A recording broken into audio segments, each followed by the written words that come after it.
you're doing, it's almost like a reboot of Fast and Furious. So the pressure, was it on for you, or did you kind of like know what you wanted from this kind of version versus because you did part three and what kind of. Yeah. Well, I think I welcome pressure. I do think that, when you do sequels, your goal is always to try to grow and try to do something that's better than, aside from revisiting like old friends and hopefully see that they've grown.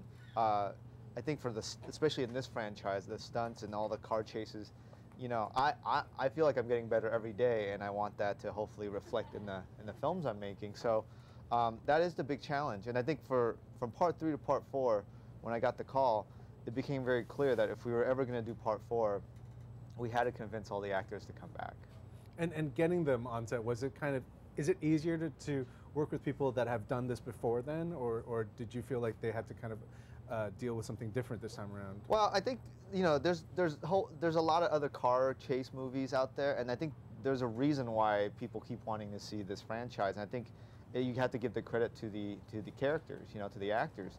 And so, when I went, it wasn't a given. Like when I went out to talk to each of the actors, it was not easy, and I didn't expect it to be easy. And I'm glad that they made it hard, because I think that these characters are very precious to them. If you look at their careers, these characters have been a big part of their boom, And so I felt like it was my job, having come in a little later in the franchise, that when I approached them, that I had to earn my spot too. Well, a movie like this can easily become, it's like an extension of a video game. And so as a director then, what is your fine line, or what is your gauge to be like, you know what, too much something, and now we can just bring it back, let's bring it to the real world. Well, I think being a kind of a student of the whole like film school / like DVD era, we have the advantage of going back and looking at old films, and I think the goal you're always trying to do with this is you look at the films that somehow are timeless, and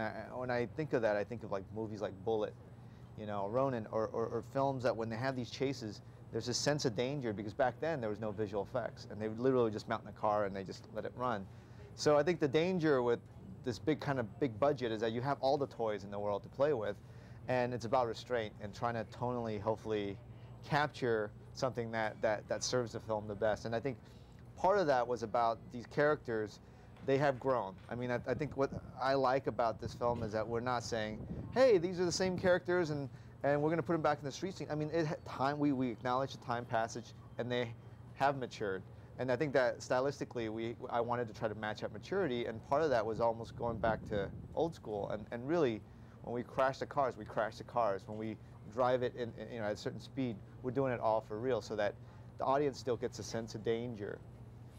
What was the most kind of interesting shoot for you in terms of, because there's some huge set pieces here, and so which was the one that you kind of were looking forward to the most to shoot, and it turned out to be like the end result was the best? Well, the good thing for me, I felt like going in, was that every day was a challenge, and when people say, well, we never really done this before, or well, maybe we could do this CG and maybe we can cheat this, and to say, well, no, let's try to do this practically. Even every element, let's just shoot.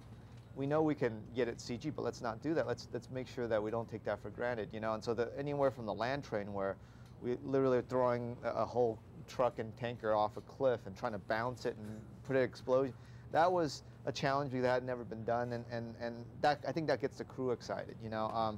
Even the night chase or the night race, the way Amir Mokri, the DP, wanted to light it was to make it very natural, and to make it feel that way, it was very costly, because we had to basically, cordon off 8 blocks at a time, of street, and then have to basically pay everybody off so we can light it to make it look natural. And then the tunnel, of course, was the ultimate challenge, because, we went in there, and I scouted these tunnels in Mexico, and with these narrow tunnels, I was only very limited to certain angles. So we actually had to go and build our own tunnel, and it was literally a collaboration between everybody, from post-production visual effects to physical visual effects, everything to make that happen. But at the core of it, I wanted to make sure that the cars were all real, and that every move that we did, it was for, if that car was going to crash into a wall, let's do it for real. You're an Asian American director, and you kind of specialize in these huge action films and stuff. Would there be of interest to maybe bring that kind of expertise, that your version of this, to Asia, and maybe like shooting something in China, or like something like, you know, there's so Well, I much. don't know about me bringing expertise to the China. I think some of the best action films are made in Asia, so I think it's just, for me, it's just part of my growth. You know, I don't think of myself as an action director. I've learned a lot. I feel like I'm better at it today than I was when I was doing, you know, indie movies. And, you know, I think it gives me context. It gives me perspective as a filmmaker, so that, you know, I have a lot of different interests. And I do hope to shoot in Asia.